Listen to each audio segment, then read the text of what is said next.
The Pharmacy Act 1948 എന്ന് പറയുന്നത് ഡിയാൻസി act പ്രകാരം നമ്മുടെ ഫാർമസി പ്രൊഫഷൻ ഒന്ന് അപ്ലിഫ്റ്റ് ചെയ്യാൻ വേണ്ടി ഇൻട്രൊഡ്യൂസ് ചെയ്ത ഒരു ആക്ട് ആണ്. And it was introduced in the year 1948. Okay, so പ്രധാനമായിട്ടും കുറച്ച് ഒബ്ജക്റ്റീവ്സ് ഫാർമസി ആക്ട് ഉണ്ട്. അപ്പം ആ ഫാർമസി ആക്ടിന്റെ ഒബ്ജക്റ്റീവ്സ് ഓൾറെഡി നമ്മൾ ഡിസ്കസ് ചെയ്ത് കഴിഞ്ഞു. ആരൊക്കെയായിരുന്നു ഫാർമസി കൗൺസിൽ ഓഫ് ഇന്ത്യ അല്ലെങ്കിൽ സെൻട്രൽ കൗൺസിൽ ഓഫ് ഇന്ത്യ എന്നുള്ളതിന്റെ മെമ്പേഴ്സിന്റെ പേര് നമ്മൾ പറഞ്ഞു അല്ലെ? ആരൊക്കെ ഉണ്ടായിരുന്നു? 1949 ഫാർമസി കൗൺസിൽ ഓഫ് ഇന്ത്യ അല്ലെങ്കിൽ സെൻട്രൽ കൗൺസിൽ ഓഫ് ഫാർമസി രൂപീകരിക്കപ്പെട്ടത്. അതിന്റെ അകത്ത് എക്സ് ഒഫീഷ്യോ മെമ്പേഴ്സ് ഉണ്ടാകും, ദെൻ നോമിനേറ്റഡ് മെമ്പേഴ്സ് ഉണ്ടാകും, ഇലക്ടഡ് മെമ്പേഴ്സ് ഉണ്ടാകും. എക്സ് ഒഫീഷ്യൽ മെമ്പേഴ്സ് ആണ് ആരൊക്കെ?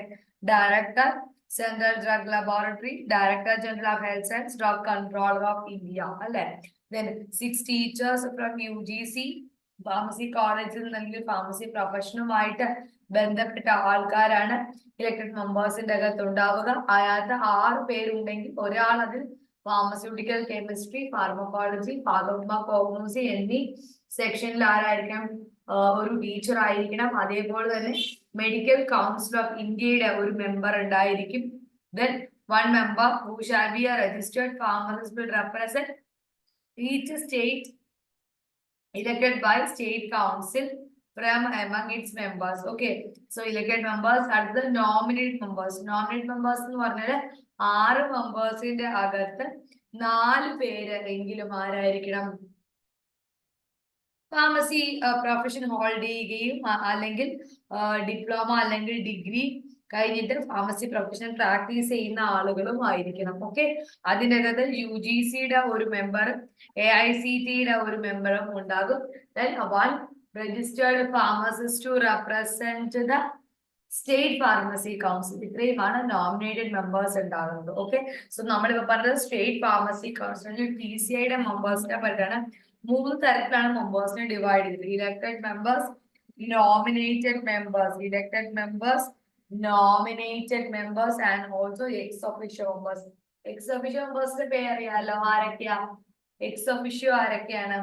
Drug controller of India, then Drug Controller of India, the Director of Central CDL Director, General Health Service in the Director General. ഇത്രയുമാണ് ഉണ്ടാവുക. Functions നമ്മൾ പറഞ്ഞു. ഒരു pharmacy professional regulate ചെയ്യാനും uplift ചെയ്യാനും വേണ്ടുന്ന എല്ലാ കാര്യങ്ങളും നമ്മൾ ഈ പർട്ടിക്കുലർ രജിസ്ട്രേഷൻ കൊണ്ട് അല്ലെങ്കിൽ സെൻട്രൽ രജിസ്റ്റർ മെയിൻറ്റെയിൻ ചെയ്യുന്നതുകൊണ്ട് നമ്മളെ സെൻട്രൽ കൗൺസിൽ വഹിക്കുന്നുണ്ട്. ഇനി ആരൊക്കെ ആയിരിക്കും സെൻട്രൽ കൗൺസിലിന്റെ പ്രസിഡന്റ് അല്ലെങ്കിൽ vice president? President and vice presidents were elected from these members. Council appoints a secretary who act as a treasurer and a registrar. Okay, so vice പ്രസിഡന്റും പ്രസിഡന്റും ഉണ്ടാവും. അവരുടെ മെമ്പേഴ്സിന്റെ ഇടയിൽ നിന്ന് സെലക്ട് ചെയ്യുന്ന ആൾക്കാരായിരിക്കും പ്രസിഡന്റും വൈസ് പ്രസിഡന്റും എന്ന് പറയുന്നത്. Okay, so president and vice president will be elected from these members and അവർ ഈ ഓഫീസ് ഹോൾഡ് ചെയ്യുന്നത് 5 വർഷത്തിൽ കൂടാതെ ആയിരിക്കും. Okay, so PCI president vice പ്രസിഡന്റും 5 വർഷം വരെ ഹോൾഡ് ചെയ്യും. And not exceeding beyond their expiry of their term as the member of the Senate Council, they are however eligible for re-election. Okay, so അവരുടെ ആ ഒരു പീരീഡ് എത്തുന്നതിന് മുമ്പ് തന്നെ വീണ്ടും റീഇലക്ഷൻ വരികയാണെങ്കിൽ അവർക്ക് അതിൽ പാർട്ടിസിപ്പേറ്റ് ചെയ്യാനുള്ള എലിജിബിലിറ്റിയും ഉണ്ട്. Okay, so president and vice പ്രസിഡന്റിനെ പറ്റി പറഞ്ഞു. ഇനി സെക്രട്ടറിയെ പറ്റി പറയാം. Secretary will act as a treasurer and registrar. സെക്രട്ടറിക്ക് ട്രഷറർ ആയിട്ടും രജിസ്ട്രാർ ആയിട്ടും 2 ഡ്യൂട്ടീസ് ആണുള്ളത്. And accounts controlled by directions of controller and auditor general of India. So അക്കൗണ്ടിന്റെ കാര്യങ്ങളൊക്കെ നിയന്ത്രിക്കുന്നത് ഓഡിറ്ററും അതേപോലെ തന്നെ കൺട്രോളർ ഓഫ് ഇന്ത്യ ആയിരിക്കും കൺട്രോൾ ചെയ്യുക. ഓക്കെ, സോ പ്രസിഡന്റ് അല്ലെങ്കിൽ വൈസ് പ്രസിഡന്റ് സെൻട്രൽ കൗൺസിലിന്റെ ഏതെങ്കിലും ഒരു മെമ്പറിനെ തന്നെയായിരിക്കും പ്രസിഡന്റോ വൈസ് പ്രസിഡന്റോ ആയിട്ട് ചൂസ് ചെയ്യുന്നത്. സോ അവർക്ക് ഫുൾ ടേം എത്രയാ? 5 years ആണ് അല്ലെ? So central council expires before the expire of the full term for which he is elected, he is re-elected അല്ലെങ്കിൽ re-nominated as the member of Central Council he can continue to hold the office as the president അല്ലെങ്കിൽ vice president for the full term for which he is elected to such office. അതായത് നമ്മൾ ഈ പറയുന്ന പോസ്റ്റിലേക്ക് പ്രസിഡന്റോ vice പ്രസിഡന്റോ ആയിട്ട് ഒരാളെ 5 വർഷത്തേക്ക് നമ്മൾ ചൂസ് ചെയ്തു എന്നിരിക്കട്ടെ. ഇയാളുടെ ടൈം പീരീഡ് കഴിയുന്നതിന് മുമ്പ് തന്നെ റീ ഇലക്ഷൻ വന്നു എങ്കിൽ ഇയാൾക്ക് അയാളുടെ കാലാവധി കംപ്ലീറ്റ് ചെയ്യുവാനുള്ള അനുവാദമുണ്ട്. മനസ്സിലായോ? Then elections are to be conducted in the prescribed manner and in case of any dispute, the same can be referred to the central government whose decision shall be final. So elections നമ്മൾ prescribed manner നടത്തുക. എന്തെങ്കിലും ഒരു dispute ഒരു പ്രശ്നമോ ഈ ഇലക്ഷന്റെ കാര്യത്തിൽ വരികയാണെങ്കിൽ അവിടെ തീരുമാനം എടുക്കുന്നത് central government will decide. Okay, central government എടുക്കുന്ന ഡിസിഷൻ ആയിരിക്കും അവിടെ ഫൈനൽ ആയിട്ടുള്ള ഡിസിഷൻ എന്ന് പറയുന്നത്. Okay, next terms of office and casual vacancies. Okay, ഓഫീസിന്റെ ടേമും കാഷ്വൽ വേക്കൻസീസിനെ പറ്റും പറയാം. Any nominated അല്ലെങ്കിൽ elected member shall hold the office for a term of 5 years from the date of his nomination അല്ലെങ്കിൽ election until his successor has been duly nominated or elected. Okay, so അതായത് കാലാവധി എന്ന് പറയുന്ന 5 വർഷമാണ്. 5 വർഷം കാലാവധിയിലാണ് അവർക്ക് ഭരിക്കുവാനുള്ള അധികാരമുള്ളത്. Okay, so അപ്പം അയാളുടെ കാലാവധി തീരുന്നത് വരെ അയാൾക്ക് അവിടെ ഇരിക്കാം. പുതുതായിട്ടൊരു നോമിനേഷൻ ഒരു സക്സസർ വരുന്നത് വരെ അയാൾക്ക് ആ ഒരു സ്ഥാനം കംപ്ലീറ്റ് ചെയ്യുവാനുള്ള അധികാരമുണ്ട്. എ നോമിനേറ്റ് അല്ലെങ്കിൽ elected member can resign his membership by writing under his hand to the president. അതായത് പ്രസിഡന്റിന് സ്വന്തം കൈപ്പടയിൽ ഒരു ലെറ്റർ എഴുതി കഴിഞ്ഞാൽ he can resign his membership.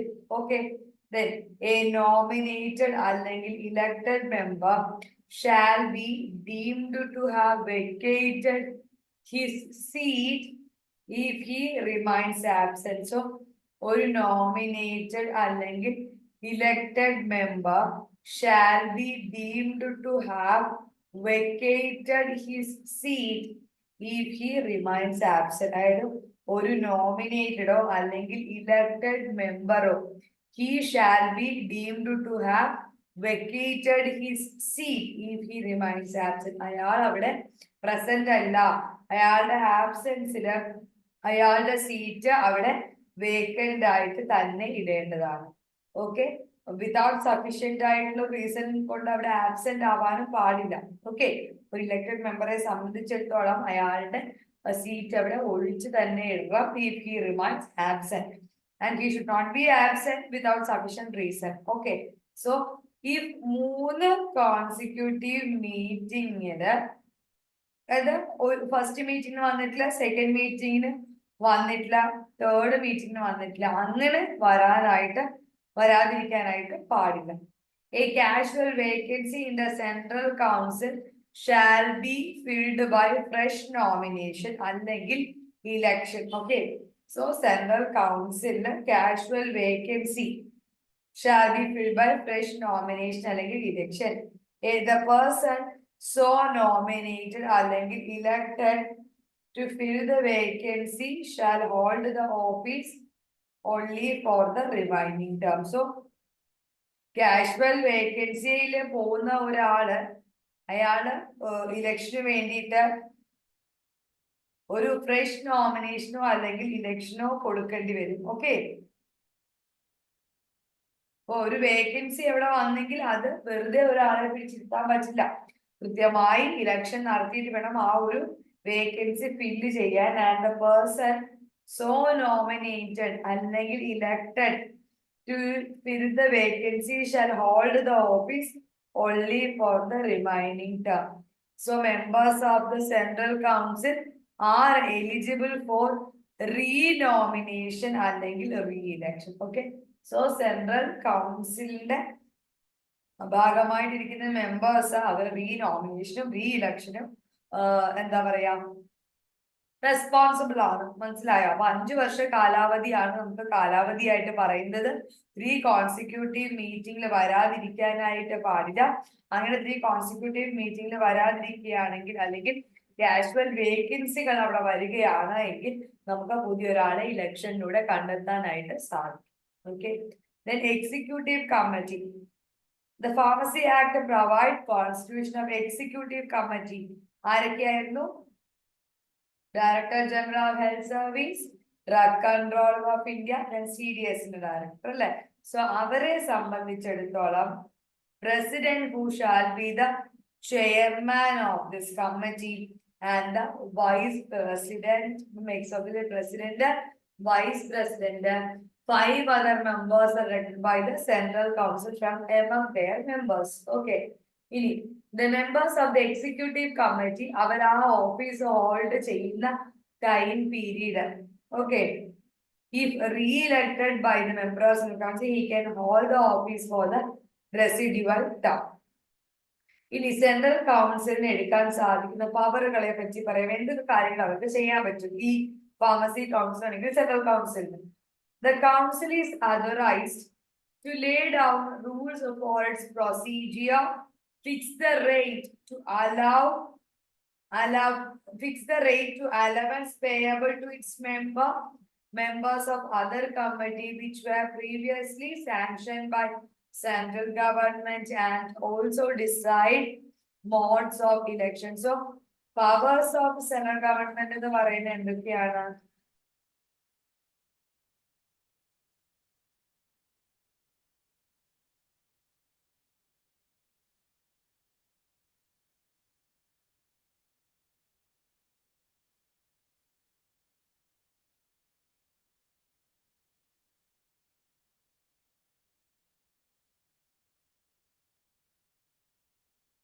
Powers of central council എന്ന് പറയുന്നത് അവര് കുറച്ച് റൂൾസ് ആൻഡ് റെഗുലേഷൻസ് വെച്ചിട്ടുണ്ടാവും. അപ്പൊ അത് ഫോളോ ചെയ്യാം.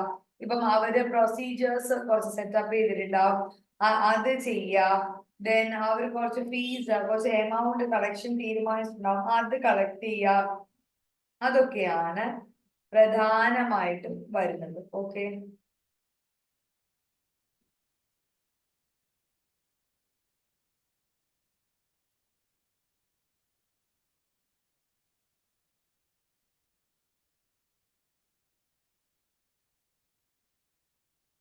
ഓക്കെ. സോ ഇനി ഞാൻ പറയാൻ പോകുന്നത് ശ്രദ്ധിക്കാം. It also laid out rules for the management of its property. അപ്പൊ ആദ്യം നമ്മൾ പറഞ്ഞത് എന്താ? അവര് അവരുടെ മെമ്പേഴ്സിന് എത്ര രൂപ കൊടുക്കണം എന്ന് തീരുമാനിക്കുന്നു, അവരുടെ പ്രൊസീജിയേഴ്സ് എങ്ങനെ വേണം ഡിസൈഡ് ചെയ്യുന്നു, അല്ലെ, ഇലക്ഷന്റെ പാറ്റേൺ എങ്ങനെ വേണം, അതൊക്കെയാണ് അവർക്ക് തീരുമാനിക്കാൻ സാധിക്കുന്നത്. ആദ്യത്തെ പോയിന്റ് പറഞ്ഞു. അടുത്ത point, it also Leh down rules for the management of its property and maintenance of auditing of account, holding meeting, fixing functions and duties and powers of executive committee, president, vice president, and qualification, terms of office, powers and duties of secretary, inspectors and other officers of the council. അപ്പം അവരുടെ properties, അവരുടെ ആസ്ഥാനം അല്ലെങ്കിൽ അവരുടെ സ്ഥലങ്ങൾ, ആ properties എങ്ങനെ manage ചെയ്യണം, അവരുടെ ഓഡിറ്റുകൾ, അവരുടെ അക്കൗണ്ടിന്റെ ഓഡിറ്റിംഗ്, മീറ്റിംഗ്സ്, ഫങ്ഷൻസ് ഫിക്സ് ചെയ്യുന്നു, ഡ്യൂട്ടീസ്, എക്സിക്യൂട്ടീവ് കമ്മിറ്റിയുടെ ജോലികൾ എന്തൊക്കെയാണ്, പ്രസിഡന്റിന്റെ, vice president, qualifications, terms of the office, powers and duty of secretary, inspectors, അവരുടെ ഓഫീസിലുള്ള സ്റ്റാഫിന്റെ ഫങ്ഷൻസ്, ഇതൊക്കെ നിർണ്ണയിക്കാൻ സെൻട്രൽ കൗൺസിലിന് അധികാരമുണ്ട്. ഇവരുടെ ഇടയിൽ എന്തെങ്കിലും ഒരു ഡിസ്പ്യൂട്ട് വന്നാൽ മാത്രമേ സെൻട്രൽ ഗവൺമെന്റിന്റെ ഹെൽപ്പ് അവര് സീക്ക് ചെയ്യുന്നുള്ളൂ. Okay, next one is educational regulation 1991. Okay, ഇതാണ് educational regulation 1991. Pharmacy council of India എന്ന് പറയുന്നത് എന്താണ്? It will make regulation which is known as educational regulation 1991. 1991 educational എന്താ പറയാ റെഗുലേഷൻ ആദ്യമായിട്ട് സെറ്റപ്പ് ചെയ്യുന്നത്. അവര് പറയുന്നത് എന്തൊക്കെയാണ്? which is the minimum qualification for admission to the course, nature and period of course of study, nature and period of practical training to be undertaken after completion of the regular course, the subject of examination and standard attained therein. Okay. Then equipment facilities provided by the institution for the students undergoing approval course of study, conditions to be fulfilled by institution giving practical training, conditions to be fulfilled by authorities holding approved examinations. ഇത്രയുമാണ് education regulations ആണ് പറയുന്നത്. എന്തൊക്കെയാണ്? ഒന്ന്, ഒരു കോഴ്സിന് ചേരേണ്ട minimum യോഗ്യത എന്താണ്? For example D ഫാമിന് ചേരണമെങ്കിൽ, ബി ഫാമിന് ചേരണമെങ്കിൽ, ഫാം ഡിക്ക് ജോയിൻ ചെയ്യണമെങ്കിൽ നിങ്ങൾക്ക് വേണ്ട ബേസിക് ക്വാളിഫിക്കേഷൻ എന്താണ്? +2, that is the minimum qualification. രണ്ട്, nature and period of course of study. അപ്പൊ എന്താണ് സ്വഭാവം, അല്ലെങ്കിൽ നമ്മൾ പഠിക്കുന്ന കോഴ്സ് എത്ര നാളത്തെയാണ്, നമ്മുടെ സ്വഭാവ രൂപീകരണം എന്തൊക്കെയാണ് എന്നൊക്കെയാണ് രണ്ടാമത് നമ്മൾ പറയുന്നത്. ദെൻ തേർഡ് വൺ എന്താണ്? Nature and period of practical training. Study മാത്രമല്ല, practical training after taking regular course നമ്മൾ പഠിക്കുന്നുണ്ട്. Okay. Then the subject of examination and the standard attained therein. Okay, so the subject of examination and the standard attained therein. So അതിന് വേണ്ടുന്ന subject, the subject of examination, ഏതൊക്കെ ഇയറിൽ ഏതൊക്കെ സബ്ജക്റ്റുകൾ വെക്കണം, അത് ഏതൊക്കെ നിലവാരം പുലർത്തണം, ഏതൊക്കെ ടോപ്പിക്സ് ഇൻക്ലൂഡഡ് ആവണം എന്നൊക്കെ തീരുമാനിക്കുന്നത് എഡ്യൂക്കേഷൻ റെഗുലേഷനായിട്ട് സംബന്ധിക്കുന്ന കാര്യമാണ്. Equipment and facilities to be provided by the institution for the students undergoing approved courses of study.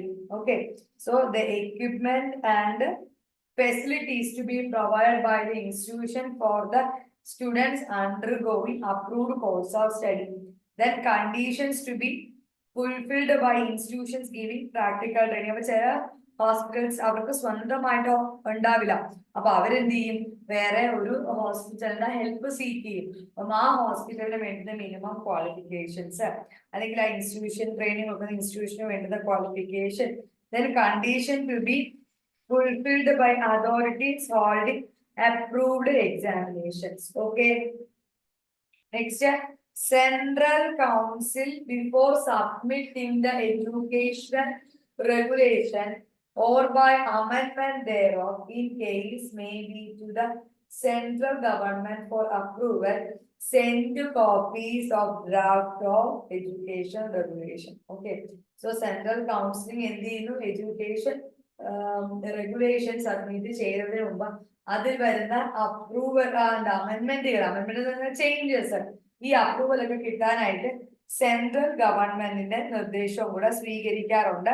അപ്പൊ അതുകൊണ്ട് തന്നെ എഡ്യൂക്കേഷൻ റെഗുലേഷൻ നടത്തുന്ന സമയം ഒരു കോപ്പി ഓഫ് ഡ്രാഫ്റ്റ് അല്ലെങ്കിൽ അതിന്റെ അമെന്റ്മെന്റ് സ്റ്റേറ്റ് ഗവൺമെന്റുകൾക്കും സെൻട്രൽ ഗവൺമെന്റിനും നമ്മുടെ സെൻട്രൽ കൗൺസിൽ കൊടുക്കാറുണ്ട്. Okay. So to all the amendments to all state governments and take into consideration the comments of any state government received within 3 months from the furnishing of the copies of Central Council. The education regulation then is published in Office of the Gazette by Central Government as directed by the Central Council. The Executive Committee from time to time report to the Central Council on the efficiency of education regulation and may recommend to the Central Council such amendments thereof. Okay. So next one is application of education regulation to state. So അപ്പൊ നമ്മൾ ഇതുവരെ പറഞ്ഞു കഴിഞ്ഞു അല്ലെ. ഇനി നമ്മൾ പറയാൻ പോകുന്നത് application of education regulation.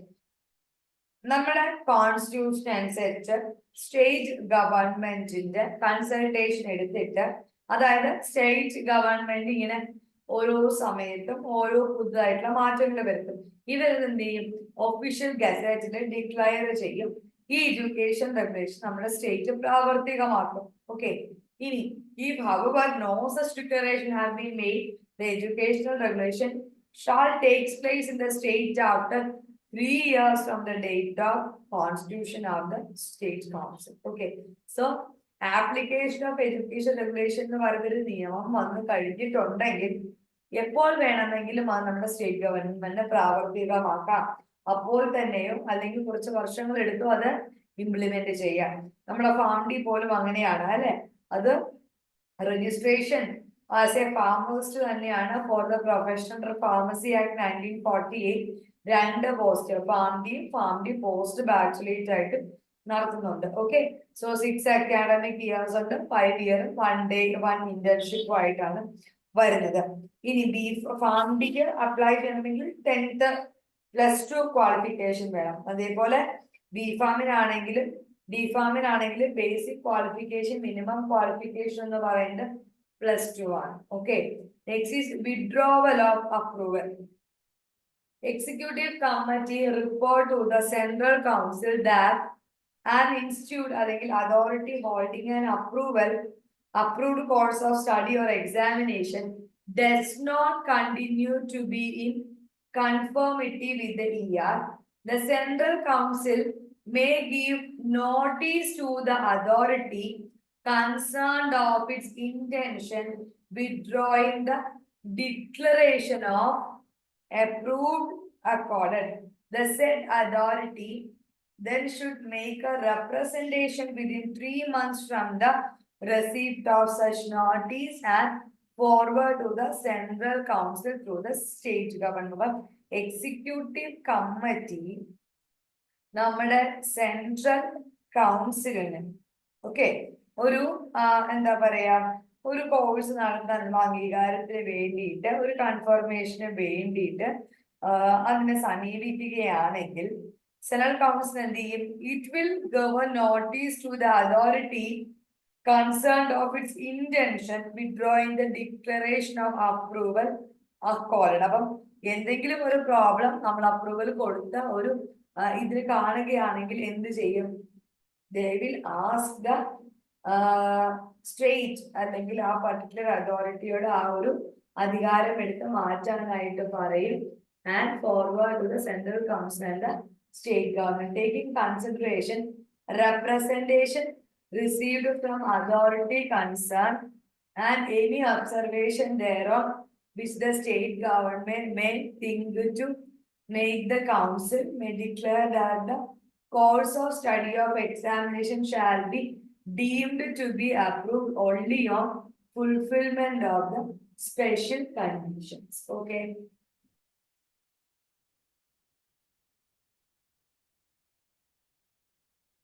Okay. Next one is the central register. Section 50A, according to the Amendment Act 1976, central register ne പറ്റി പറയുന്നത് central council has to maintain a central register. ആ സെൻട്രൽ രജിസ്റ്ററിലാണ് എന്തുള്ളത്? ഇന്ത്യയിലുള്ള സകലമാന ഫാർമസിസ്റ്റിന്റെയും പേര് ഉൾക്കൊള്ളിച്ചിട്ടുള്ളത് അതിലാണ്. ഓക്കെ, മനസ്സിലായോ? സോ സെൻട്രൽ രജിസ്റ്റർ എന്ന് പറയുന്നത് ആരുടെ ഡ്യൂട്ടിയിൽ പെടുന്ന കാര്യമാണ്? സെൻട്രൽ രജിസ്റ്റർ എന്ന് പറയുന്നത് നമ്മുടെ സെൻട്രൽ രജിസ്റ്റർ എന്ന് പറയുന്നത് സെൻട്രൽ കൗൺസിലിന്റെ റെസ്പോൺസിബിലിറ്റിയിൽ വരുന്ന കാര്യമാണ്. which contain the names of all persons whose names are entered in the register for a state. Okay.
Okay, so a central council has to maintain in a prescribed manner register of pharmacists. അപ്പം central register maintain ചെയ്യുന്ന central കൗൺസിലിന്റെ responsibility ആണ്. All the pharmacist, name of എല്ലാ ഫാർമസിസ്റ്റിന്റെ പേരും രജിസ്റ്ററും നമ്പറും അതിൻ്റെ അകത്തുണ്ടായിരിക്കും. Every state council has to supply 5 copies of a state to the central council soon after the first day of April every year. എല്ലാ വർഷവും ഏപ്രിൽ ആദ്യം നമ്മൾ എന്ത് വേണം, നമ്മളുടെ ഫാർമസിസ്റ്റിന്റെ ലിസ്റ്റ് ഉള്ള 5 കോപ്പീസ് നമ്മള് സെൻട്രൽ കൗൺസിലിന് എല്ലാ സ്റ്റേറ്റ് ഗവൺമെന്റും കൊടുക്കണം. മനസ്സിലായോ? Every state council has to supply 5 copy of a state to the central council. മനസ്സിലായല്ലോ? To the central council state 5 copies കൊടുക്കുക April 1 every year. The registrar of the state council should also inform all the additions and other amendments in the register for a state without delay to the central council. നമ്മുടെ state കൗൺസിലിനും ഒരു registrar ഉണ്ട്. So അദ്ദേഹത്തിന്റെ ജോലിയാണ് ഇവിടെ ഉണ്ടാക്കിയിരിക്കുന്ന ചെറിയ മാറ്റങ്ങളാണെങ്കിൽ ആ മാറ്റത്തെ പറ്റിയിട്ട് നേരെ സെൻട്രൽ രജിസ്റ്ററിലേക്ക് കൊടുക്കുക എന്നുള്ളത്. മനസ്സിലായോ? Then registrar of the central council has to keep the central register in accordance with the order made by central council and should revise the central register from time to time and publish in Gazette of India. Okay, so ഈ central council ഈ central register keep ചെയ്യണം. അതായത് central കൗൺസിലിന്റെ എന്താ പറയാ നിയമങ്ങൾ അല്ലെങ്കിൽ അവിടെ ഉള്ള ചേഞ്ച് അനുസരിച്ച് ഈ സെൻട്രൽ രജിസ്റ്റർ കീപ്പ് ചെയ്യുക. And we have to publish it in the official gazette. Okay, then central register എന്ന് പറയുന്നത് ഒരു പബ്ലിക് ഡോക്യുമെന്റ് ആയിട്ടാണ്, അതൊരു എവിഡൻസ് ആയിട്ടാണ് 1872 ഇറങ്ങിയിട്ടുള്ള ഇന്ത്യൻ എവിഡൻസ് ആക്ട് പറയുന്നത്. മനസ്സിലായോ? സെൻട്രൽ രജിസ്റ്റർ എന്ന് പറയുന്നത് ഒരു എവിഡൻസ് ആയിട്ടാണ് ഇന്ത്യൻ എവിഡൻസ് ആക്ട് 1872 പറയുന്നത്. So it may be approved by the production of a copy of the register as published in the Gazette of India. Then registration in the central register after receiving the report of registration of a person. Okay, അതായത് central register ഒരാൾ register ചെയ്യണമെങ്കിൽ, registration ചെയ്യണമെങ്കിൽ എന്തൊക്കെയാണ് മാർഗങ്ങൾ? രജിസ്ട്രേഷനുള്ള report കിട്ടിയതിന് ശേഷം after receiving the report of registration of a person, the register for a state, the register of central council enter the name of such person to the central register. Next is state and joint state pharmacy council. Okay, എന്തൊക്കെയാണ് state and joint state pharmacy council? Okay, first one is state council, state and joint state. State council എന്താണ്? നമ്മുടെ state രൂപീകരിച്ചിരിക്കുന്നത്. Joint state എന്ന് പറഞ്ഞാൽ ചില സ്റ്റേറ്റിന് ഒരു സ്റ്റേറ്റിന് ഒറ്റയ്ക്ക് പറ്റില്ല, അപ്പൊ ഒന്നിൽ കൂടുതൽ സ്റ്റേറ്റുകൾ ജോയിൻ ചെയ്തിട്ടായിരിക്കും ഫാർമസി കൗൺസിൽ രൂപീകരിക്കുക. ഓക്കെ, സോ അവർക്ക് ആരൊക്കെ വേണം? നമ്മൾ നേരത്തെ സെൻട്രലിന്റെ കാര്യം പറഞ്ഞു. Ex officio members, elected members, nominate members. Nominate മെമ്പേഴ്സിനകത്ത് മൊത്തം 6 സ്റ്റാഫ് ഉണ്ട്. അതിനകത്ത് 4 പേരെങ്കിലും മിനിമം ആയിട്ടും ഒരു ഫാർമസി ഡിഗ്രി ഉണ്ടായിരിക്കണം. ഇലക്ടഡിനകത്ത് 6 പേര് 2 പേരെങ്കിലും ഫാർമസി ഉണ്ടായിരിക്കണം. നോമിനേറ്റഡിനകത്ത് മെഡിക്കൽ കൗൺസിൽ എന്ന ഒരാളെ നമ്മൾ പ്രതീക്ഷിക്കുന്നുണ്ട്.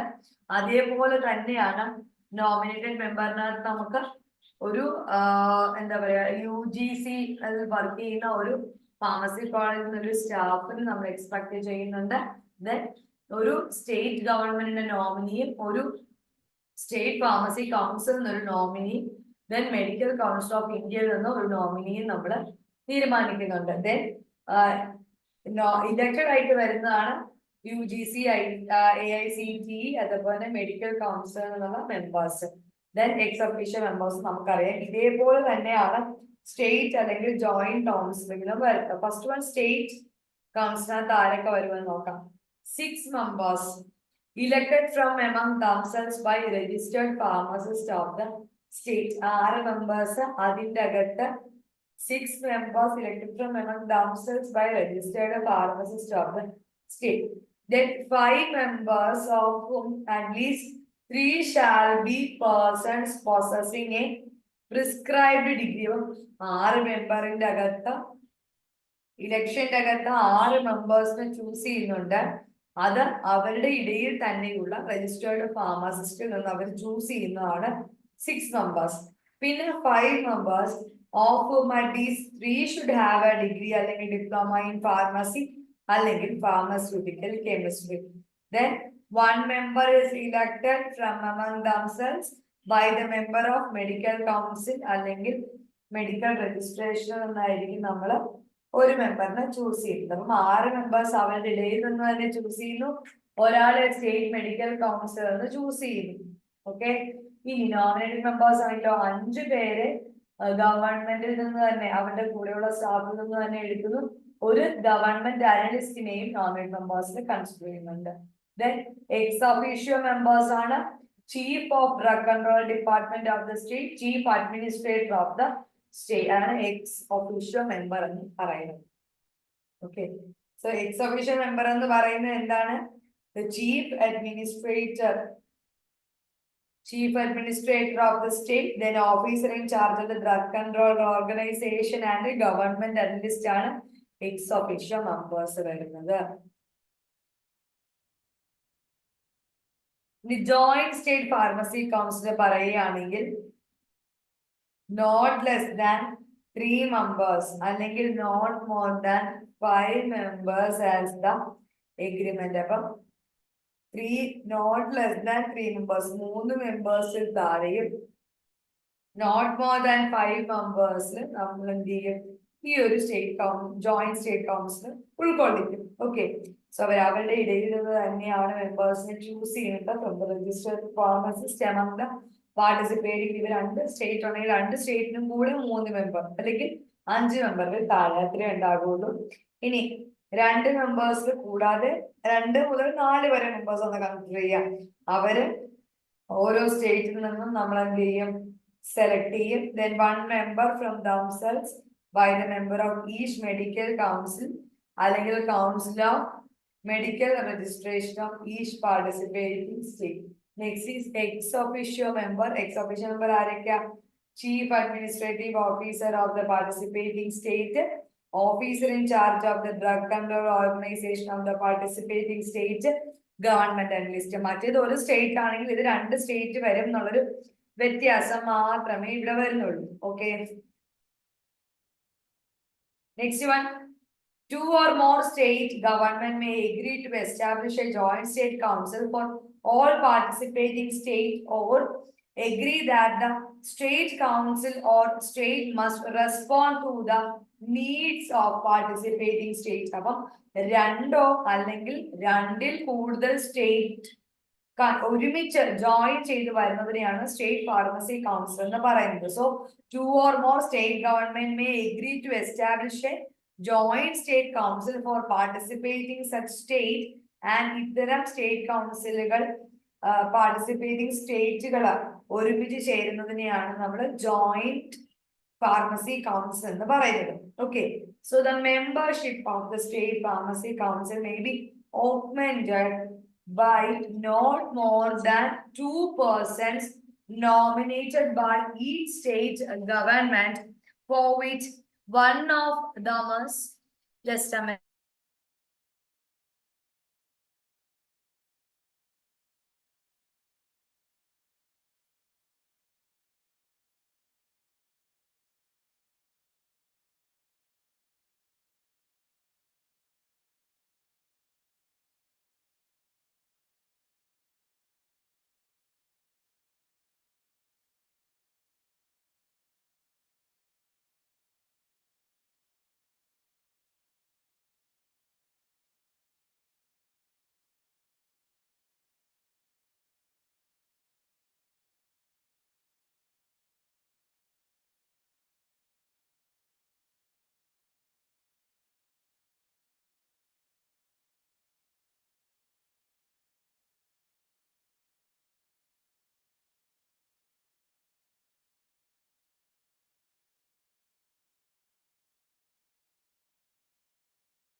സോ അപ്പം നമ്മുടെ സ്റ്റേറ്റ് കൗൺസിൽ പറഞ്ഞ പോലെ തന്നെയാണ് ജോയിന്റും, പ്രത്യേകിച്ച് ഒരു തരത്തിലുള്ള വ്യത്യാസങ്ങളും ഇല്ല.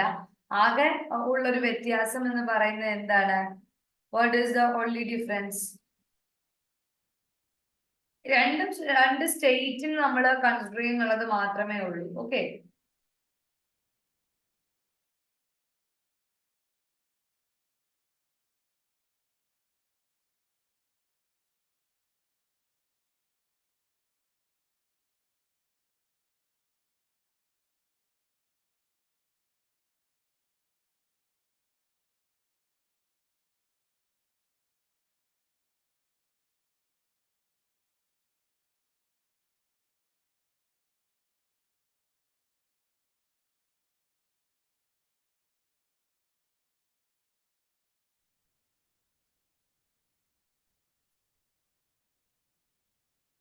ഓക്കെ. സോ അപ്പൊ നമ്മൾ എന്താ പറഞ്ഞത്? പാർട്ടിസിപ്പേറ്റിംഗ് സ്റ്റേറ്റ് ഫാർമസി കൗൺസിലിനെ പറ്റിയിട്ടാ പറഞ്ഞേ അല്ലെ? So the members of the state pharmacy council may be augmented by not more than 2 persons nominated by each of the state government at which at least one always have a degree അല്ലെങ്കിൽ diploma. ഒന്നെങ്കിൽ pharmaceutical കെമിസ്ട്രിയിലോ അല്ലെങ്കിൽ registered ഫാർമസിസ്റ്റോ അല്ലെങ്കിൽ diploma in pharmacy എങ്കിലും ഒരു minimum qualification ആയിട്ട് അവരിൽ ഉണ്ടായിരിക്കണം. Amount of expenditure to be shared between the state and they have to make other provisions for giving effect to the agreement. അതായത് രണ്ട് സ്റ്റേറ്റുകൾ ഉണ്ടെന്ന് നമ്മൾ പറഞ്ഞല്ലോ. അപ്പൊ രണ്ട് സ്റ്റേറ്റുകളും അവർക്ക് വരുന്ന എക്സ്പെൻസസ് എന്ത് വേണം? ഈക്വൽ ആയിട്ട് ഷെയർ ചെയ്യുക. The interstate agreement shall be published in the official gazette of the participating state. അപ്പം ആ സ്റ്റേറ്റ് പാർട്ടിസിപ്പേറ്റിംഗ് സ്റ്റേറ്റ്സിന്റെ അകത്ത്, ഓക്കെ, ആ പാർട്ടിസിപ്പേറ്റിംഗ് രണ്ട് സ്റ്റേറ്റ്സ് ഉണ്ടല്ലോ, ആ പാർട്ടിസിപ്പേറ്റിംഗ് സ്റ്റേറ്റ്സ് രണ്ടുപേരും അവരുടെ നിബന്ധനകളും അല്ലെങ്കിൽ അവർ തമ്മിലുള്ള എഗ്രിമെന്റ് ഒഫീഷ്യൽ ഗസറ്റില് പബ്ലിഷ് ചെയ്യണം. Okay, so the president and vice president of the state council are elected by the members from among themselves. അപ്പൊ നമ്മൾ നേരത്തെ പറഞ്ഞ അസംബ്ലിയിൽ പറഞ്ഞ പോലെ അവരുടെ അടുത്തുള്ള പ്രസിഡന്റും വൈസ് പ്രസിഡന്റും എല്ലാം അവരുടെ ഇടയിലുള്ള ആൾ തന്നെ ആയിരിക്കാം. And they have all the council for 5 years, and from the first constitution of the state council the president shall be a person nominated by the state government who shall hold the office for 5 years. The president and vice president shall hold office as such for a term not exceeding 5 years and not exceeding beyond the expiry of his term as a member of the state council.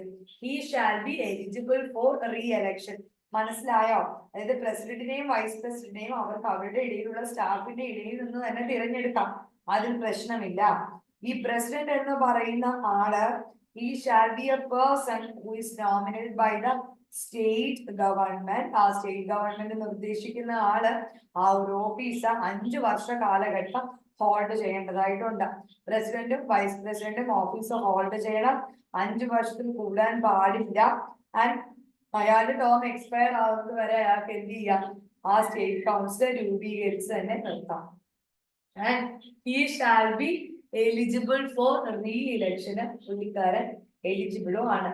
The terms of office and casual vacancy nominate അല്ലെങ്കിൽ elected മെമ്പറിന് ആ office 5 വർഷം hold ചെയ്യാനുള്ള അധികാരമുണ്ട്. എന്നാണോ election നടന്നത് അന്ന് മുതൽ 5 വർഷം വരെ. Okay, date of nomination or election.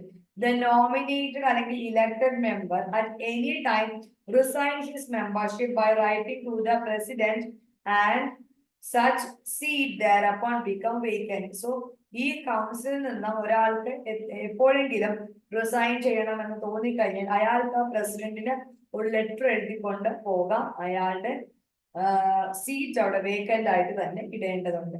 If any member is absent without sufficient excuse, അങ്ങനെയാണെങ്കിൽ സ്റ്റേറ്റ് കൗൺസിലിന് അതിന് ഒപ്പീനിയൻ ചോദിക്കാം. അതായത് എന്താണ് നിങ്ങൾ വരാതിരുന്നത് എന്നുള്ള സോൾവ് ആയിട്ടോ റീസൺ ഇല്ല എന്നുണ്ടെങ്കിൽ ഒരു 3 കോൺസിക്യൂട്ടീവ് മീറ്റിംഗിന് അയാൾ ആബ്സെന്റ് ആണ് എന്നുണ്ടെങ്കിൽ he shall be deemed to have vacated his seat. അങ്ങനെയാണെങ്കിൽ അയാള് സ്വമേധയാ അവിടുന്ന് ഒഴിഞ്ഞു പോകേണ്ടത് ആണ്. Okay. The member who is elected from among themselves either by the registered pharmacist or by the member of medical council of the state or council of medical registration of the state as the is shall be have to vacate his seat as a member of state council if he ceases to be a registered pharmacist, because he ceases to be a member of medical council അല്ലെങ്കിൽ council of medical registration of the state as the case may be. അതായത് നമ്മളുടെ കൂട്ടത്തിൽ നിന്ന് registered pharmacist ആയിട്ടുള്ള ഒരാളെ elect ചെയ്യുന്നു. Okay, അല്ലെങ്കിൽ medical council of the സ്റ്റേറ്റോ അല്ലെങ്കിൽ മെഡിക്കൽ രജിസ്ട്രേഷനോ ഒരാളെ നമ്മൾ സെലക്ട് ചെയ്യുന്നു. And if he shall to vacate his seat as a member of state council, state കൗൺസിലിന്റെ ഒരു മെമ്പർ എന്ന രീതിയിൽ അയാളുടെ സീറ്റ് വെക്കേറ്റ് ചെയ്യുകയാണെങ്കിൽ, if he ceases to be a registered pharmacist or ceases to be a member of medical council, അപ്പം നിങ്ങൾ ആലോചിക്കുക, ഒരു രജിസ്റ്റേർഡ് ഫാർമസിസ്റ്റ് അയാൾ മെമ്പർ ഓഫ് സ്റ്റേറ്റ് കൗൺസിൽ ആണ്, അയാളുടെ രജിസ്ട്രേഷൻ നമ്മൾ തടഞ്ഞു അങ്ങനെയാണ് എന്നുണ്ടെങ്കിൽ, രജിസ്ട്രേഷൻ ക്യാൻസൽ ആയിപ്പോയി, എന്തെങ്കിലും കാരണം കൊണ്ട് ആ രജിസ്ട്രേഷൻ എന്താ പറയാ നമ്മള് ഡീബാർ ചെയ്ത് കളഞ്ഞു എങ്കിൽ അയാൾക്ക് ആ കൗൺസിൽ തുടരാൻ അനുവാദം ഉണ്ടോ? ഇല്ല. അത് തന്നെയാണ് പറയുന്നത്.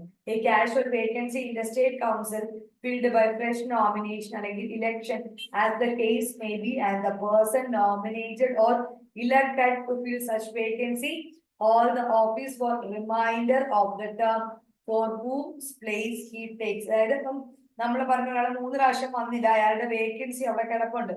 ഞാൻ ഡീറ്റെയിൽഡ് ആയിട്ട് ജൂറിസിന്റെ ക്ലാസ്സിൽ എടുത്തിട്ടുണ്ട്. നിങ്ങൾ ആ ജൂറിസിന്റെ ക്ലാസ് യൂട്യൂബിൽ കണ്ടു നോക്കുക. ഇപ്പൊ ക്ലിയർ ആവുന്നില്ലെങ്കിൽ ഞാൻ ജൂറിസിന്റെ ക്ലാസ് ഒരുപാട് സമയം എടുത്ത് ഈ കാര്യങ്ങളൊക്കെ പറഞ്ഞിട്ടുണ്ട് കേട്ടോ. ഇത് ലാസ്റ്റ് റിവിഷൻ ടൈം ആയതുകൊണ്ടാണ് ഞാൻ ഓടിച്ചു വിടുന്നത്. സോ ഒരാളുടെ കാഷ്വൽ വേക്കൻസി ഉണ്ട്, ആ സ്ഥാനത്തേക്ക് പുതിയൊരാളെ നമ്മൾ എടുത്തിട്ടുണ്ട് എങ്കിൽ നമ്മൾ എന്താ ചെയ്യുന്നത്? എത്ര കാലാവധിയിലാണോ അയാൾ ഇറങ്ങിപ്പോയത്, ഇപ്പൊ 2 വർഷം വരെ അയാൾ ഭരിച്ചു, 2 വർഷം കഴിയുമ്പോൾ ഇയാൾ വന്ന് ജോയിൻ ചെയ്തെങ്കിൽ മൊത്തം 5 വർഷമാണെങ്കിൽ പിന്നീടുള്ള 3 വർഷം മാത്രമേ ഇയാൾക്ക് ഭരിക്കാനായിട്ട് സാധിക്കുകയുള്ളൂ. Then member of the state council shall be eligible for renomination അല്ലെങ്കിൽ re-election. So സ്റ്റേറ്റ് കൗൺസിൽ ഒരിക്കൽ മെമ്പർ ആയതുകൊണ്ട് ഇനി ആകാൻ പാടില്ല എന്നില്ല. സ്റ്റേറ്റ് കൗൺസിൽ ഒരിക്കൽ മെമ്പർ ആണെങ്കിൽ അയാൾക്ക് ഇനിയും റീഇലക്ഷനും റീനോമിനേഷനും എന്താ പറയാ ഇൻവോൾവ് ചെയ്യാം. No problem at all. Then staff remuneration and allowances with previous sanction of the state government, state council can. Okay, so state government നേരത്തെയുള്ള സാങ്ഷനിങ് അനുസരിച്ച് state council can appoint registrar who can act as the secretary and treasurer of the state council for a period of 4 years from the first constitution of state council. Then registrar is appointed by state government. മനസ്സിലായോ? ആരെയൊക്കെ സ്റ്റാഫായിട്ട് നിയമിക്കാം? രജിസ്ട്രാറെ appoint ചെയ്യാം. ഈ registrar തന്നെയാണ് secretary ട്രഷററുമായിട്ട് act ചെയ്യുന്നത്. And for a period of 4 years from the first constitution of the state council, ഈ രജിസ്ട്രാറെ appoint ചെയ്യുന്ന ആരാണ്?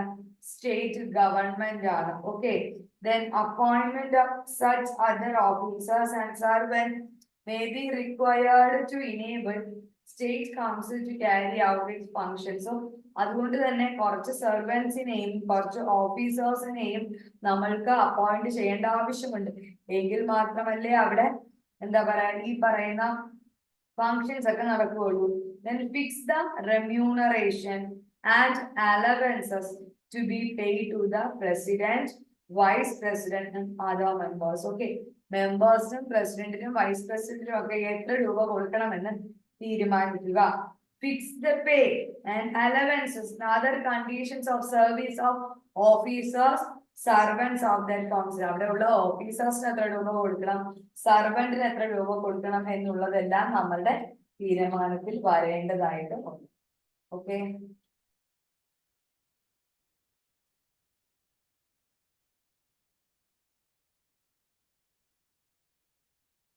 Next one. inspectors. The state council with previous sanction of the state government sufficient number of inspectors appointing who are having prescribed qualification. So power of inspector എന്തൊക്കെയാണ്? ഒരു inspector can inspect any premises where the drugs are compound and dispensed. ഒരു ഇൻസ്പെക്ടർക്ക് ഏത് premise വേണമെങ്കിലും എന്താ പറയാ visit ചെയ്യാം, അവിടെ drug compound ചെയ്യുകയും ഡിസ്പെൻസ് ചെയ്യുകയും ചെയ്യുന്നുണ്ടെങ്കിൽ he can inspect any premises. Enquire whether a person who is engaged in compounding അല്ലെങ്കിൽ dispensing of drugs is a registered pharmacist or not. Okay, so അതായത് enquire ഒരു person who is engaged in compounding അല്ലെങ്കിൽ dispensing of drug is a registered pharmacist. അപ്പം മരുന്നെടുത്ത് കൊടുക്കുന്ന ആൾ അല്ലെങ്കിൽ അതിൽ deal ചെയ്യുന്ന ആള് കോമ്പൗണ്ട് ചെയ്യുന്ന ആള് ഒരു രജിസ്റ്റേർഡ് ഫാർമസിസ്റ്റ് ആണോ എന്ന് ചോദിക്കാനുള്ള റൈറ്റ് ഉണ്ട്. മരുന്ന് പ്രിസ്ക്രൈബ് ചെയ്യുകയും ഡിസ്പെൻസ് ചെയ്യുകയും കോമ്പൗണ്ട് ചെയ്യുകയും ചെയ്യുന്ന ഒരു സ്ഥലത്ത് ഇൻസ്പെക്ഷൻ നടത്താനുള്ള അധികാരമുണ്ട്. Inspect any complaint made in writing in respect to any contravention of the act. എന്തെങ്കിലും ഒരു കംപ്ലൈന്റ് ഉണ്ടെങ്കിൽ അത് അറിയിക്കുക. Institutional prosecution under the order of executive committee of the state council exercise other powers which may be necessary to give effect to some other provisions of the act. Okay, so എല്ലാ ഇൻസ്പെക്ടേഴ്സിനും ഈ പറയുന്ന പോലെ executive committee, നമ്മുടെ state കൗൺസിലുള്ള executive കമ്മിറ്റീനെ ഒന്ന് made up ചെയ്യാനും അതിന്റെ institutional പ്രോസിക്യൂഷനും എന്തെങ്കിലും ഒരു ലെറ്റർ കംപ്ലൈന്റ് കിട്ടിക്കഴിഞ്ഞാൽ അത് നോക്കാനും ഒക്കെയുള്ള അധികാരമുണ്ട്. Every inspector shall be deemed to be a public servant within the meaning of section 21 of Indian Penal Code. Okay, അപ്പം ഇന്ത്യൻ പീനൽ കോഡ് നമുക്കറിയാം. സോ ഇന്ത്യൻ പീനൽ കോഡ് അനുസരിച്ചിട്ട് സെക്ഷൻ 21 ഒരു ഡ്രഗ് ഇൻസ്പെക്ടർ അല്ലെങ്കിൽ ഇൻസ്പെക്ടർ ചെയ്യേണ്ട റോളുകൾ എന്തൊക്കെയാണ്, അല്ലെങ്കിൽ അയാൾക്ക് ഇന്ന കാര്യങ്ങൾ ചെയ്യാമെന്നുള്ള അധികാരം കൊടുക്കുന്നത് സെക്ഷൻ 21 ആണ്. Okay, so every inspector is deemed to be a public servant. Okay, IPC പ്രകാരം പറയാണ് every inspector shall be deemed to be a public servant with the meaning of section 21 of Indian Penal Code. Any person willfully obstructing an inspector in the exercise of the powers conferred on him by or under this act or any rule made thereunder shall be punishable with imprisonment for a term which may extend to 6 months or fine of ₹1,000 or both. അപ്പം any person who obstruct an inspector, ഇൻസ്പെക്ടറെ തടയുകയോ അയാൾ ചെയ്യുന്ന കാര്യങ്ങളിൽ മുടക്കം വരുത്തുകയോ ചെയ്യുകയാണെങ്കിൽ 6 മാസം വരെ തടവും 1000 രൂപ വരെ പിഴയും ഈടാക്കാം, അല്ലെങ്കിൽ രണ്ടും കൊടുക്കാം. Okay, state council executive committee consisting of the president, who shall be the chairman of the executive committee, and a vice president and other members elected by the state council from among themselves. The member of the executive committee shall hold the office until the expiry of his term. State council the കാലാവധി എത്രയാണോ അത്ര തന്നെയാണ് ആ executive കമ്മിറ്റിയിലുള്ള മെമ്പേഴ്സിന്റെയും കാലാവധി. Next one, registration of pharmacist. Okay, അടുത്ത നമ്മൾ പറയുന്നത് ഫാർമസിസ്റ്റിന്റെ രജിസ്ട്രേഷനെ പറ്റിയാണ്. Registered pharmacist means a person whose name as for time being is interested അല്ലെങ്കിൽ entered in the register. നമ്മൾ രജിസ്റ്റർ ഉണ്ടല്ലോ, അതിനകത്തേക്ക് രജിസ്റ്റർ ചെയ്യുക, സ്റ്റേറ്റിന്റെ രജിസ്റ്റർ ചെയ്യുക എന്നുള്ളത് it is time being residing and carrying on his profession or business of pharmacy. The Pharmacy Act 1948 under Chapter 4 registration of pharmacists in the state of India എന്ന് പറയുന്നത് എന്തൊക്കെ കാര്യങ്ങൾ വേണം എന്നറിയാമോ? The State Pharmacy Council should prepare, okay, a first register once state council has been constituted, the register is to be handed over to it. മനസ്സിലായോ? അതായത് first pharmacist state ഗവൺമെന്റിന്റെ കൺസേണിലാണ് വരുന്നത്. Okay, first register of pharmacist is required to be prepared by the state government concerned. The state pharmacy council is to be constituted soon after the preparation of first register, and one state council has been constituted, the register is to be handed over to it. Okay, ഒരിക്കൽ നമ്മുടെ state council prepare ചെയ്യുന്ന register prepare ആയി കഴിഞ്ഞാൽ ഈ first രജിസ്റ്ററിലുള്ള നമ്മൾ hand over ചെയ്യും. State council എന്നിട്ട് എന്താ ചെയ്യുന്നത്? It is responsible for maintenance of the register. ഒന്ന്, ഫുൾ നെയിം ഉണ്ടായിരിക്കണം, residential address of the registered person ഉണ്ടായിരിക്കണം, date of his entry in the register, his qualification for registration, professional address, and if he is employed to any person അല്ലെങ്കിൽ any company അത് വേണം. Then such further particulars may be prescribed. അപ്പൊ എന്തൊക്കെയാ വേണ്ടത്?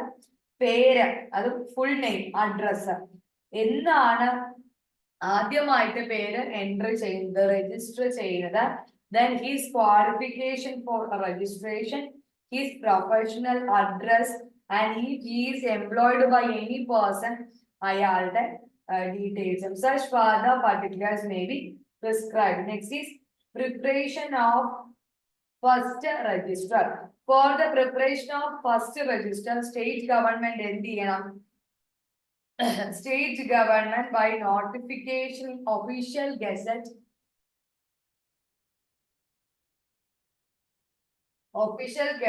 constitute a registration tribunal consisting 3 persons and also appoint registrar who act as a secretary of registrational tribunal. Okay, so preparation of first register എന്ന് പറയുന്നത് എന്താണ്? Preparation of first register എന്ന് പറഞ്ഞാൽ state government by notification official ഗസറ്റില് ഒരു registration ട്രിബ്യൂണലിന്റെ information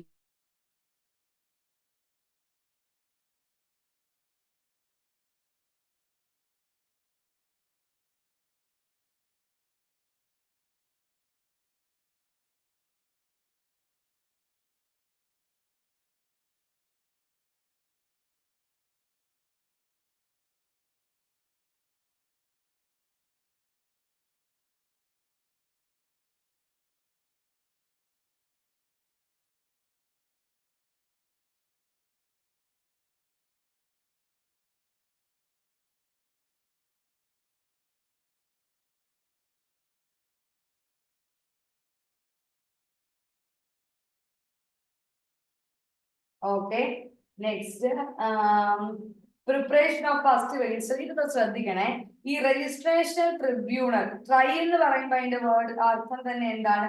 മൂന്നെന്നുള്ളതാണ്. So for the preparation of first register, state govern by notification official gazette constitute registrational tribunal which consist of 3 persons, 3 പേരുണ്ടായിരുന്നു, which consist of 3 persons, and also appoint registrar. അപ്പൊ registrar ആരായിട്ട് act ചെയ്യും?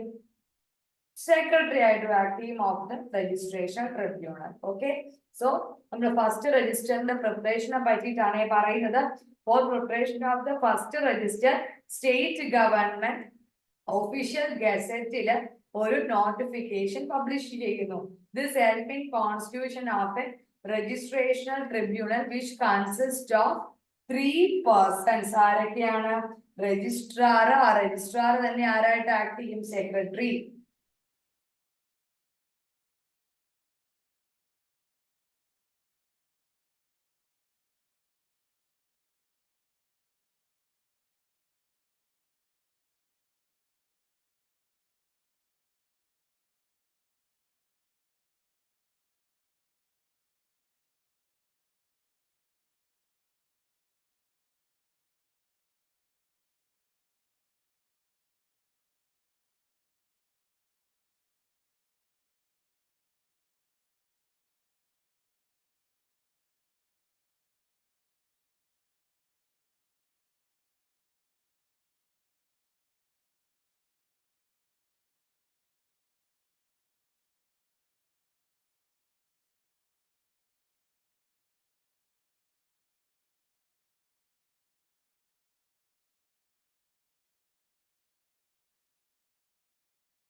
Okay, so നമ്മുടെ registrar നോക്കി the state government then by notification specify a date on അല്ലെങ്കിൽ before which application for registration accompanied with the prescription fee.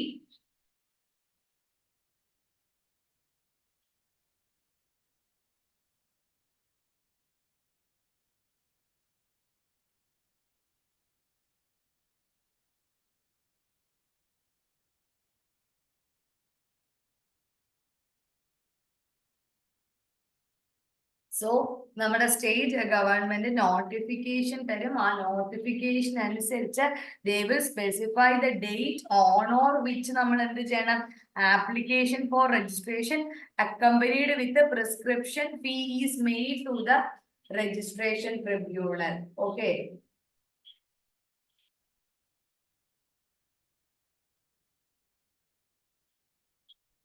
Registration tribunal എന്ത് ചെയ്യും, ഈ registration tribunal ഓരോ ആപ്ലിക്കേഷൻസും ഇങ്ങനെ വെരിഫൈ ചെയ്യും, അതായത് ക്രോസ് എക്സാമിൻ ചെയ്യും.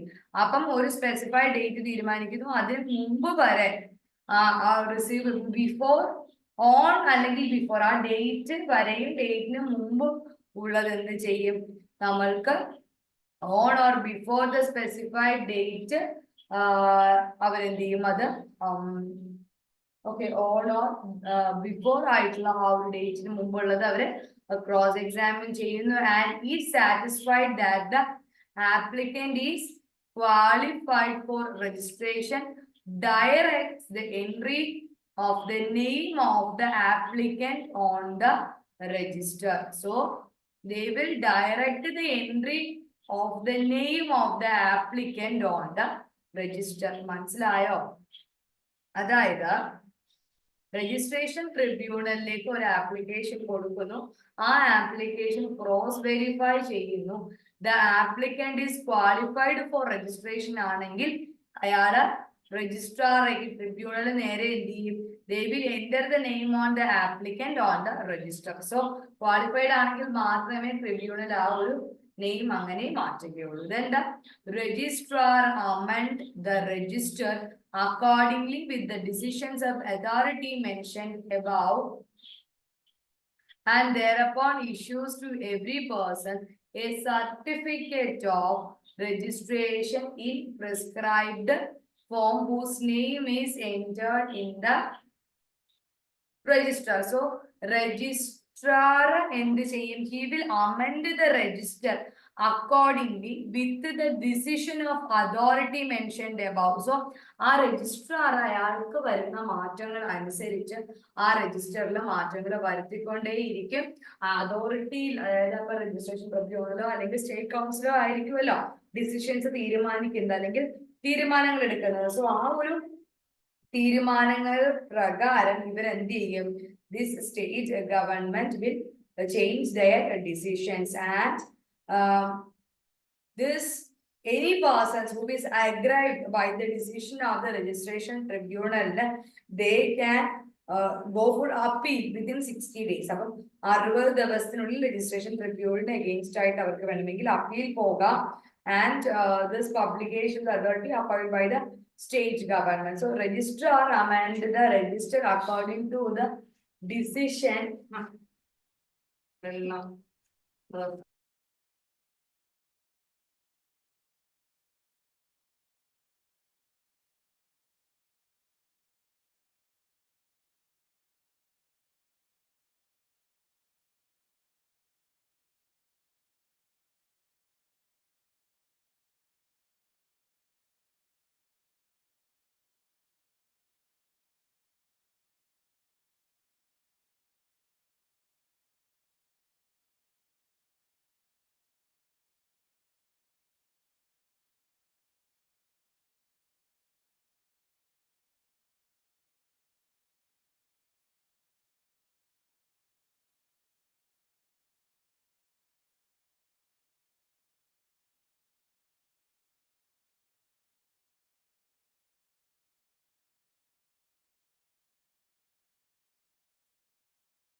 അപ്പൊ നിങ്ങളുടെ പേര് രജിസ്ട്രേഷൻ ട്രിബ്യൂണൽ ഇല്ല എന്നുണ്ടെങ്കിൽ നമുക്ക് എന്ത് ചെയ്യാം?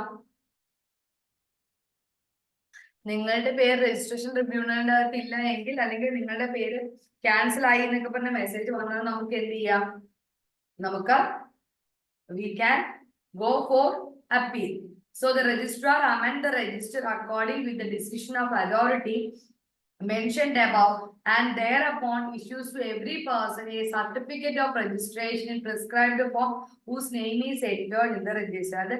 The registrar amend the register according with the decision of authority mentioned above, and any issues, എന്തെങ്കിലും ഇഷ്യൂസ് ഉണ്ടെങ്കിൽ അത് ആരുമായി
okay.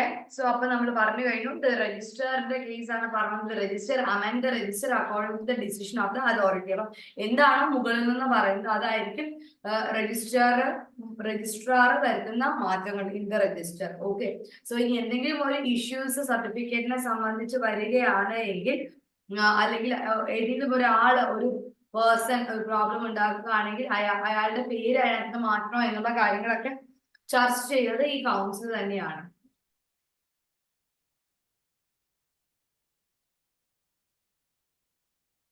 Then, after State Council, the constitution, the register is given into the custody and government direct to credit application fee collected to the State Council. So, നമ്മുടെ state government application fee കൊടുത്തുകൊണ്ടാണ് ഇത് receive ചെയ്യുന്നത്.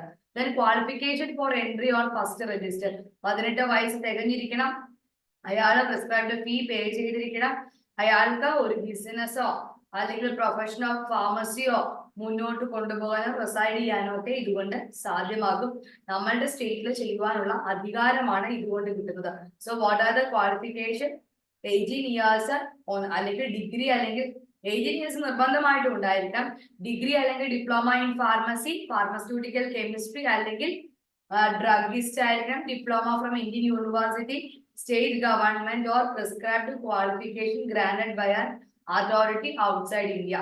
A degree of an Indian university other than the degree in pharmacy അല്ലെങ്കിൽ pharmaceutical chemistry has been engaged in the compounding of drugs in a hospital or dispensary or other place in which drugs are regularly dispensed on prescription of medical practitioners for a total period not less than 3 years. അത് ഒരു Indian university, a degree of an Indian university other than degree in pharmacy അല്ലെങ്കിൽ pharmaceutical chemistry ഈ ഒരു മേഖലയിൽ engage ചെയ്ത് നിൽക്കുന്ന ആളാണ് എങ്കിലും who are regularly dispensed a prescription of medical practitioners for not less than 3 years, ആ ഒരു ക്വാളിഫിക്കേഷനും ആവശ്യമാണ്. if Indian ഏതെങ്കിലും ഒരു ഇന്ത്യൻ യൂണിവേഴ്സിറ്റിയിൽ നിന്ന് പാസ്സാകുന്ന ഒരാളെ സംബന്ധിച്ചിടത്തോളം, then has passed an examination recognized as adequate by the state government for compounders and dispensers, then should not less than 5-year experience compounding dispensing ഉണ്ടായിരിക്കണം. Then registration ട്രിബ്യൂണലിന്റെ അപ്രൂവൽ ഉണ്ടായിരിക്കണം. Okay, so ഒന്നുമില്ല, 18 വയസ്സുണ്ടായിരിക്കണം, ഏതെങ്കിലും ഒരു corresponding നല്ല കോളേജിൽ നിന്നോ യൂണിവേഴ്സിറ്റിയിൽ നിന്നോ ഉള്ള ഒരു ഫാർമസിയിലുള്ള ഡിപ്ലോമ അല്ലെങ്കിൽ ഡിഗ്രി ഉണ്ടായിരിക്കാം. Then subsequent registration after appointment of date to invite application for registration to enter name in first register by state government, and before the education regulations have taken effect in the state, a person who has completed his 18 years of age shall on payment of prescribed fee be entitled to have his name in the register if he resides അല്ലെങ്കിൽ carries on the business or profession of pharmacy in the state and if he has the following qualification. Subsequent register ഉണ്ട്, അതായത് നമ്മൾ application invite ചെയ്ത് കഴിയുമ്പോൾ first രജിസ്റ്ററിൽ state ഗവൺമെന്റിൽ അയാളുടെ പേര് എൻറ്റർ ചെയ്ത് കഴിയുമ്പോൾ a person who has come in 18 years of age ഈ പേയ്മെന്റ് ചെയ്യാൻ പറ്റുന്ന ഒരാള്, അയാൾക്ക് നമുക്ക് ആ ഒരു പ്രൊഫഷനിലേക്ക് എൻറ്റർ ചെയ്യണമെന്നുണ്ടെങ്കിൽ അയാൾക്ക് വേണ്ടുന്ന ക്വാളിഫിക്കേഷൻ ഒന്ന്, satisfy the condition prescribed for registration where no such conditions have been prescribed, satisfies the conditions entitled to have his name enter on first register, അല്ലെങ്കിൽ ലീസ്റ്റ് മൾട്ടിപ്ലൈറ്റ് ഡിഗ്രി ഉണ്ടായിരിക്കാം. ചിലപ്പം കർണാടകയിലൊക്കെ ഡിഗ്രി എടുക്കുന്ന ആൾക്കാരൊക്കെ കേരളത്തിൽ വന്ന് രജിസ്ട്രേഷൻ ചെയ്യുന്നത് കണ്ടിട്ടില്ലേ. സോ അപ്പോഴത്തേക്കും ഇതൊന്നും എന്താ പറയാ, ഇത് ഇതാവാനൊന്നും ഇല്ല. ഒരു അടുത്ത് കിട്ടുന്ന ഡിഗ്രി നമ്മൾ വേറൊരു സ്റ്റേറ്റിൽ വന്നിട്ടായിരിക്കും അതിന്റെ രജിസ്ട്രേഷൻ നമ്മൾ ഈക്വലൻസി ചെയ്ത് എടുക്കുന്നത്. Okay, then possess qualification for registration granted outside the territories to which this act extends or at least matriculate. Then after the education regulation have taken effect in the state, a person attained 18 years on payment of prescribed fee be entitled to have his name entered on the register and if he reside അല്ലെങ്കിൽ carries on the business അല്ലെങ്കിൽ profession of pharmacy in the state, has passed an approved examination, possess good qualification granted outside the territories to which the act extends, is a registered pharmacist in another state. Then special provisions ഉണ്ട്, അതായത് pharmacy ആക്ടിനകത്ത് 1959 ഒരു amendment വന്നിട്ടുണ്ട്. Pharmacy act 1948 ആണ്, 1959 വന്നൊരു amendment ആണ്. അതായത് if certain class of persons besides the persons who are eligible to register their name in subsequent register, the class of person included particularly those who had been affected by the partition of country in 1947 or by reorganization of states in 1957 or by transfer of certain foreign settlement to India, or those who since passage of the act migrated to India. By virtue of this provision, a state council may permit to enter on the register the name of the following class of persons. അതായത് ഇന്ത്യയുടെ വിഭജന സമയത്ത് ഇന്ത്യയുടെ പരിധിക്ക് പുറത്ത് പോയ ആൾക്കാർ if they are qualified അവരുടെ പേര് രജിസ്റ്ററിൽ ഇൻക്ലൂഡ് ചെയ്യാൻ സാധിച്ചിട്ടില്ല. അതിനെ പറ്റിയാണ് പറയുന്നത്. First one, displaced persons who had been carrying on the business അല്ലെങ്കിൽ profession of pharmacy from a date prior to the 4th day of March 1948 who satisfy the necessary conditions for registration in first register of a state. And a citizen of India who have been carrying on business or profession of pharmacy in any country outside India and who satisfy the necessary conditions for registration in first register of a state. അതായത് March 1948 മുൻപേ displace ചെയ്യപ്പെട്ട ആളുകള്, അതേപോലെ ഇന്ത്യയുടെ citizen ആണ് എന്നാൽ ബിസിനസ്സോ അല്ലെങ്കിൽ pharmacy പ്രൊഫഷനോ കൊണ്ട് ഇന്ത്യക്ക് വെളിയിലേക്ക് സാഹചര്യവശാൽ പോകേണ്ട ആൾക്കാർ എന്നാൽ രജിസ്ട്രേഷൻ ചെയ്തിട്ടില്ല, എന്നാൽ അവർക്ക് അതിനുള്ള സാധ്യതകൾ ഉണ്ടായെങ്കിൽ then person who reside in such areas which at times being time for the passage of Pharmacy Act not parts of India, അത് ഇന്ത്യയുടെ ഭാഗമല്ലാതെ പിന്നീട് ഇന്ത്യയുടെ ഭാഗമായതുമായ സ്ഥലങ്ങളിലുള്ള ആളുകൾ, പിന്നെ ഇന്ത്യയുടെ ടെറിട്ടറി ആയി മാറിയിട്ടുള്ള ഏരിയയിൽ നിന്നുള്ള ആൾക്കാർ, അവർക്കും ഫസ്റ്റ് രജിസ്റ്ററിന്റെ പേര് എൻ്റർ ചെയ്യാനുള്ള സ്വാതന്ത്ര്യമുണ്ട്. Person who carry on the business or profession of pharmacy in the states and who satisfy the condition for registration in